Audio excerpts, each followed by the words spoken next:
ಮಾನ್ಯ ಅಧ್ಯಕ್ಷರೇ, two of them ರಾಜ್ಯದ ಕೆಪಿಎಸ್ಸಿನಲ್ಲಿ ಇತ್ತೀಚೆಗೆ ನಡೆದಂತಹ ಪರೀಕ್ಷೆ ಮತ್ತು ಅದರ ಫಲಿತಾಂಶದ ಕುರಿತಂತೆ ಎದ್ದಿರುವಂತಹ ಅನುಮಾನಗಳು ರಾಜ್ಯದಲ್ಲಿರುವಂತಹ ವಿದ್ಯಾರ್ಥಿಗಳ ನಡುವೆ ಒಂದು ದೊಡ್ಡ ಆತಂಕದ ವಾತಾವರಣವನ್ನು ಇವತ್ತು ಸೃಷ್ಟಿ ಮಾಡಿದೆ. ಕೆಪಿಎಸ್ಸಿ ಕುರಿತಂತೆ ಈ ಸದನದಲ್ಲಿ ಸಾಕಷ್ಟು ಬಾರಿ ಚರ್ಚೆಗಳಾಗಿದೆ. ನಮ್ಮ ಸರ್ಕಾರ ಇದ್ದಾಗಲೂ ಕೂಡ ಅಲ್ಲಿ ವ್ಯವಸ್ಥೆಗಳು ಸರಿ ಇರಲಿಲ್ಲ ಅನ್ನುವಂಥ ವಾದಗಳು ಕೂಡ ಇತ್ತು. ಈಗಲೂ ವಾದ ಇದೆ, ಮುಂದೂ ಇರಬಹುದೇನೋ ಗೊತ್ತಿಲ್ಲ. ಒಟ್ಟು ಅದನ್ನು ಒಂದ್ಸರಿ ಆ ವ್ಯವಸ್ಥೆಯನ್ನ ಸರಿ ಮಾಡಬೇಕು ಅನ್ನುವಂಥದ್ದು ಇವತ್ತಿನ ಈ ಚರ್ಚೆ ಆಶಯ. ವಾಸ್ತವ ಹೌದು. ಮುಂದೆ ಅದು ಎಲ್ಲರೂ ಒಂದ್ ಕಡೆಗೆ ಸರಿ ಮಾಡಬೇಕು ಅನ್ನುವಂಥದ್ದು ಈ ಚರ್ಚೆ ಆಶಯ. ಹಾಗಾಗಿ ಯಾವುದೋ ಅನಗತ್ಯ ಟೀಕೆಗಳು ಅನ್ನೋದಕ್ಕಿಂತ ಹೆಚ್ಚಾಗಿ ಅಲ್ಲಿರುವಂತ ವ್ಯವಸ್ಥೆಯನ್ನ ಯಾರು ಮಾಡ್ತಾ ಇದ್ದಾರೆ ಅವರು ಕೂಡ ಎಚ್ಚರಗೊಳ್ಳಬೇಕು. ಅದೊಂದು ಸ್ವಾಯತ್ತತ ಸಂಸ್ಥೆ ಅನ್ನುವ ಕಾರಣಕ್ಕೆ ಸರ್ಕಾರವು ಕೂಡ ಕಣ್ಣು ಮುಚ್ಚಿಕೊಂಡು ಏನು ಹಗರಣಗಳು ನಡೆದಾಗ್ಲೂ ಕೂಡ ಯಾರನ್ನೂ ಹೊಣೆಗಾರನಾಗಿ ಮಾಡದಲೇ ಕೈ ತೊಳ್ಕೊಳ್ಳುವಂತ ಪ್ರಕ್ರಿಯೆಯೂ ಕೂಡ ಆಗಬಾರದು ಅನ್ನುವಂಥದ್ದು ನಮ್ಮ ಆಶಯ. ಮಾನ್ಯ ಅಧ್ಯಕ್ಷರೇ, ಇವತ್ತಿನ ಯುವ ಸಮುದಾಯ ನೋಡಿದಿರಿ ನೀವು, ರಾಜ್ಯದಲ್ಲಿರುವಂತಹ ಸುಮಾರು 2.25 ಲಕ್ಷ ಹುದ್ದೆಗಳು ಖಾಲಿ ಇದೆ ಅನ್ನುವ ಕಾರಣಕ್ಕೆ ಅದನ್ನು ಭರ್ತಿ ಮಾಡಿ ಅಂತೇಳಿ ದೊಡ್ಡ ಪ್ರಮಾಣದ ಹೋರಾಟವನ್ನ ಕರ್ನಾಟಕದ ಬೇರೆ ಬೇರೆ ಕಡೆಗಳಲ್ಲಿ ಯುವ ಸಮುದಾಯ ಮಾಡ್ತಾ ಇದೆ.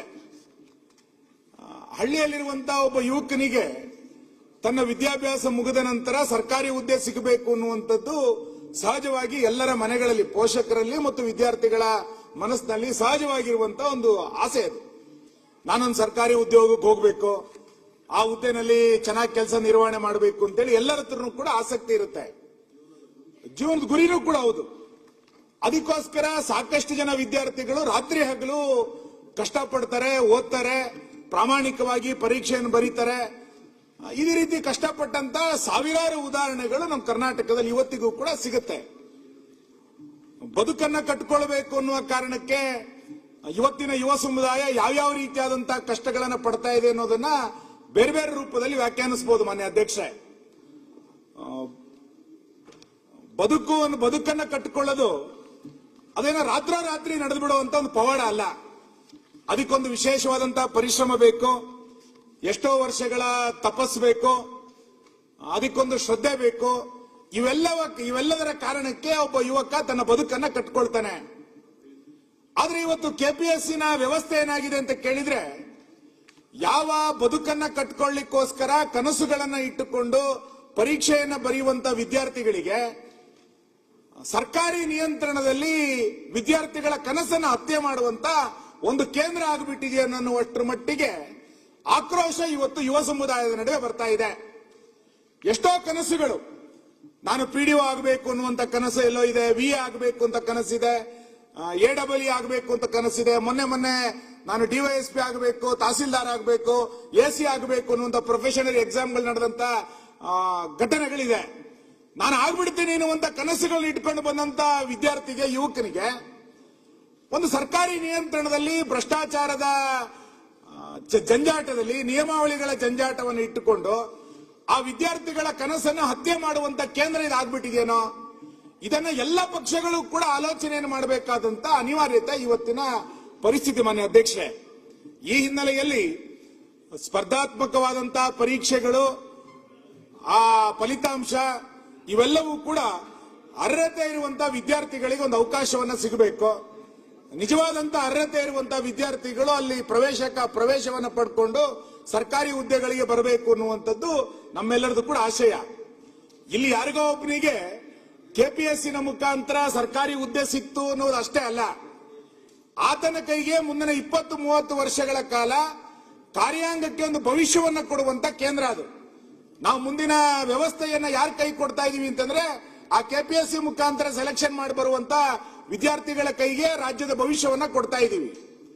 ಅಂತ ಒಂದು ಭವಿಷ್ಯದ ಕೇಂದ್ರಲ್ಲೇ ನೀವೆಲ್ಲ ಒಂದ್ ಕಡೆ ಭ್ರಷ್ಟಾಚಾರ, ಅವ್ಯವಹಾರಗಳು ನಡೆದು ಬಿಟ್ರೆ, ಅಲ್ಲಿ ಭ್ರಷ್ಟಾಚಾರಕ್ಕೆ ತುತ್ತಾಗಿ ಕೆಲಸವನ್ನ ಪಡ್ಕೊಂಡಂತ ಒಬ್ಬ ಯುವಕ ಇಲ್ಲಿ ತಹಸೀಲ್ದಾರ ಏನ್ ಕೆಲಸ ಮಾಡ್ಲಿಕ್ಕೆ ಸಾಧ್ಯ ಇದೆ? ಅಥವಾ ಜನರ ಪರವಾದಂತ ಯಾವ ರೀತಿಯಾದಂತ ಕೆಲಸ ಕಾರ್ಯಗಳನ್ನು ಆತ ಮಾಡ್ಲಿಕ್ಕೆ ಸಾಧ್ಯ ಇದೆ?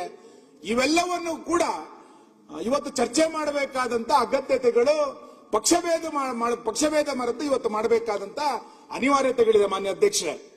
ಈ ಹಿನ್ನೆಲೆಯಲ್ಲಿ ಈ ಸಂಸ್ಥೆಯ ಬಗ್ಗೆ ಸಾಕಷ್ಟು ರೀತಿಯಾದಂತಹ ಅನುಮಾನಗಳು ಬೇರೆ ಬೇರೆ ಸಂದರ್ಭಗಳಲ್ಲಿ ಈ ಹಿಂದೆನೂ ಕೂಡ ಬಂದಿತ್ತು. ನನಗೆ ಅನ್ಸೋದೇನು ಅಂತ ಕೇಳಿದ್ರೆ, ಇದೊಂದು ನಿಗೂಢವಾದಂತ ಸಂಸ್ಥೆ, ಇದರ ಪರೀಕ್ಷೆಗಳೇ ಒಂದು ರಹಸ್ಯ ಮತ್ತು ಇದರ ಫಲಿತಾಂಶಗಳು ಒಂದು ಶಂಕಿತ ರೂಪದಲ್ಲಿ ನಡೆಯುತ್ತೆ. ಒಂದು ನಿಗೂಢ ಸಂಸ್ಥೆ ರಹಸ್ಯ ಪರೀಕ್ಷೆಗಳನ್ನ ಮಾಡುತ್ತೆ ಎನ್ನುವಂಥದ್ದಾಗುತ್ತೆ, ನಿಗೂಢ ರೀತಿಯಲ್ಲಿ ಫಲಿತಾಂಶಗಳು ಬರುತ್ತೆ, ಅದ್ರ ಮೇಲೆ ಅನುಮಾನಗಳು, ಟೀಕೆಗಳು, ಪ್ರತಿಭಟನೆಗಳು, ಭ್ರಷ್ಟಾಚಾರದ ಗುಮಾನಿಗಳು, ಕೋಟ್ಯಾಂತರ ರೂಪಾಯಿಯ ಹಣದ ವ್ಯವಹಾರಗಳು ಇವೆಲ್ಲವೂ ಕೂಡ ನಡೀತಾ ಇದೆ ಎನ್ನುವಂತ ವಾದಗಳನ್ನ ಇವತ್ತು ಕರ್ನಾಟಕದಲ್ಲಿ ನಾವು ಕೇಳ್ತಾ ಇದ್ದೀವಿ. ಈ ಹಿನ್ನೆಲೆಯಲ್ಲಿ ಕೆಪಿಎಸ್ಸಿನ ಸುಧಾರಣೆ ಆಗಬೇಕು ಮತ್ತು ಈವರೆಗೆ ನಡೆದಂತ ಏನು ತಪ್ಪು ನಿರ್ಧಾರಗಳೆಲ್ಲವೂ ಕೂಡ ಆಗಿದೆ, ಇದ್ರ ಬಗ್ಗೆ ಎಲ್ಲಾರು ಒಂದು ಕಡೆ ತನಿಖೆ ಮಾಡಿ ಇದಕ್ಕೆ ಯಾರೊಬ್ರು ಹೊಣೆಗಾರರನ್ನಾಗಿ ಇವತ್ತು ಮಾಡಲೇಬೇಕು ಮಾನ್ಯ ಸರ್ಕಾರ. ಇದನ್ನ ತನಿಖೆ ಮಾಡ್ತೀವಿ ನೋಡೋಣ ಅಂತೇಳಿ ಕೈಕಟ್ಟು ಕುತ್ಕೊಳ್ಬಾರದು ಅನ್ನುವಂಥದ್ದು ನಮ್ದು ಬಲವಾದಂತ ಒತ್ತಾಯ ಮಾನ್ಯ ಅಧ್ಯಕ್ಷ. ನಾನು ಸುಮ್ಮನೆ ನಿಮ್ ಗಮನಕ್ಕೆ ತರ್ತೇನೆ ಕಳೆದ 2-3 ವರ್ಷಗಳಾದಂತ ವ್ಯತ್ಯಾಸಗಳು. ಈ ಹಿಂದೆ ಎಡಬ್ಲ್ಯೂಗಳಿಗೆ ಎಕ್ಸಾಮ್ ನಡೆದಿತ್ತು. ಅವಾಗ ಬಂದಂತ ದೂರ ಏನು ಅಂತ ಕೇಳಿದ್ರೆ OMR ಅಲ್ಲೇ ತಿದ್ದುಪಡಿ ಆಗ್ಬಿಡ್ತು ಅನ್ನುವಂತ ದೂರುಗಳನ್ನ ಎಡಬ್ಲ್ಯೂ ಪರೀಕ್ಷಾ ಇದರಲ್ಲಿ ನಾವು ಕೇಳಲ್ಪಟ್ಟಿದ್ವಿ. FDA ಎಕ್ಸಾಮ್ ಆದಾಗ ಯಾರೋ ಅನಧಿಕೃತ ವ್ಯಕ್ತಿಗಳಿಂದ ಮೌಲ್ಯಮಾಪನ ನಡೀತು ಅಂತೇಳಿ ಪ್ರತಿಭಟನೆಗಳು ನಡೆದಿತ್ತು ನೋಡಿದ್ವಿ. ಮೊನ್ನೆ PDOಗಳ ಎಕ್ಸಾಮ್ಗಳು ಇತ್ತೀಚೆಗೆ ನಡೆದಾಗ ಪರೀಕ್ಷೆನಲ್ಲೇ ಅವ್ಯವಹಾರ ಆಗಿತ್ತು ಅನ್ನುವಂಥದ್ದು ಕೂಡ ನಾವು ಕೇಳಿದ್ವಿ. ಈಗ ಲೇಟೆಸ್ಟ್ ಆಗಿರುವಂತದ್ದು ಪ್ರೊಫೆಷನರಿ ಹುದ್ದೆಗೆ ನಡೆದಂತ 384 ಹುದ್ದೆಗಳಿಗೆ ನಡೆದಂತ ಪರೀಕ್ಷೆ ಮತ್ತು ಫಲಿತಾಂಶದಲ್ಲಿ ಆಗಿರುವಂತ ದೊಡ್ಡ ಪ್ರಮಾಣದ ಅನುಮಾನಗಳ ಬಗ್ಗೆ ನಾವಿವತ್ತು ಚರ್ಚೆಯನ್ನು ಮಾಡಬೇಕು ಅಂತಾನೆ ಪ್ರಮುಖವಾಗಿ ತೆಗೆದುಕೊಂಡಿದ್ದು. ನಾನು ಅಶ್ವತ್ಥನಾರಾಯಣ ಹತ್ರ ಬೆಳಗ್ಗೆ ಚರ್ಚೆ ಮಾಡ್ತಾ ಇದ್ದೆ ಮಾನ್ಯ ಅಧ್ಯಕ್ಷೆ. ಪ್ರೊಫೆಷನರಿ ಎಕ್ಸಾಮಿಗೆ 1:3 ನಲ್ಲಿ ಎಷ್ಟು ಜನ ಕೂತ್ಕೊಂಡ್ರು ಅಂತ ಕೇಳಿದ್ರೆ ಹತ್ತತ್ರ 5,000 ಜನ ಎಕ್ಸಾಮಿಗೆ ಕೂತ್ಕೊಂಡಿದ್ರು. ಒಂದು ಇಷ್ಟು ದೊಡ್ಡ ಉದ್ಯೋಗ ಸೌಧ ಅಂತ ಇರುವಂತ ಒಂದು ಆಡಳಿತ ವ್ಯವಸ್ಥೆಯ ಸೌಧದಲ್ಲಿ 5,000 ಜನ ಪರೀಕ್ಷೆ ಮಾಡೋದಕ್ಕೆ ನ್ಯಾಯಸಮ್ಮತವಾಗಿ ನಡೆಸಲಿಕ್ಕೆ ಸಾಧ್ಯ ಇಲ್ಲ ಅಂತಂದ್ರೆ ಏನ್ ಅರ್ಥ ಇದೆ ಇದು? ಅದನ್ನ ಅವ್ರು ಉದಾಹರಣೆ ಹೇಳ್ತಾ ಇದ್ರು. ಲಕ್ಷಾಂತರ ಜನ CET ಪರೀಕ್ಷೆಯನ್ನ ಬರೀತಾರೆ. CET ಪರೀಕ್ಷೆಯ ಬಗ್ಗೆ ಗೊಂದಲ ಇಲ್ಲಿಯ ತನಕ ಗೊತ್ತೇ ಇಲ್ಲ. ಲಕ್ಷಾಂತರ ಜನ ಬರ್ತಾರೆ, 100 ಕೇಂದ್ರಗಳು ನಡೆಯುತ್ತೆ. ನಮಗೆ ಪರೀಕ್ಷೆಯಲ್ಲಿ ಅವ್ಯವಹಾರ ಆಯಿತು, ಗೊಂದಲ ಆಯಿತು ಅಂತೇಳಿ ದೂರುಗಳನ್ನು ಕೇಳಲೇ ಇಲ್ಲ. ಇವತ್ತು ಯಾಕೆ ಪದೇ ಕೆಪಿಎಸ್ಸಿನಲ್ಲೇ ಈ ರೀತಿಯಾದಂತಹ ಅನುಮಾನಗಳು ಯಾಕೆ ಬರ್ತಾ ಇದೆ? ಯಾವ ಪರೀಕ್ಷೆ ನಡೆದಾಗ್ಲೂ ಕೂಡ ಕೆಪಿಎಸ್ಸಿನಲ್ಲಿ ಅಲ್ಲೇನೋ ಒಂದು ಹಣದ ವ್ಯವಹಾರ ನಡೆದಿದೆ, ಭ್ರಷ್ಟಾಚಾರ ನಡೆದಿದೆ, ಸರಿಯಾಗಿಲ್ಲ ಅನ್ನುವಂತ ಕೂಗುಗಳು ಯಾಕೆ ಪದೇ ಕೇಳ್ತಾ ಇದೆ? ಇದನ್ನ ಸರಿ ಮಾಡುವಂತ ಪ್ರಯತ್ನವನ್ನು ಎಲ್ಲಾರ ಕಡೆಗೆ ಮಾಡಲೇಬೇಕಲ್ಲ ನಾವು.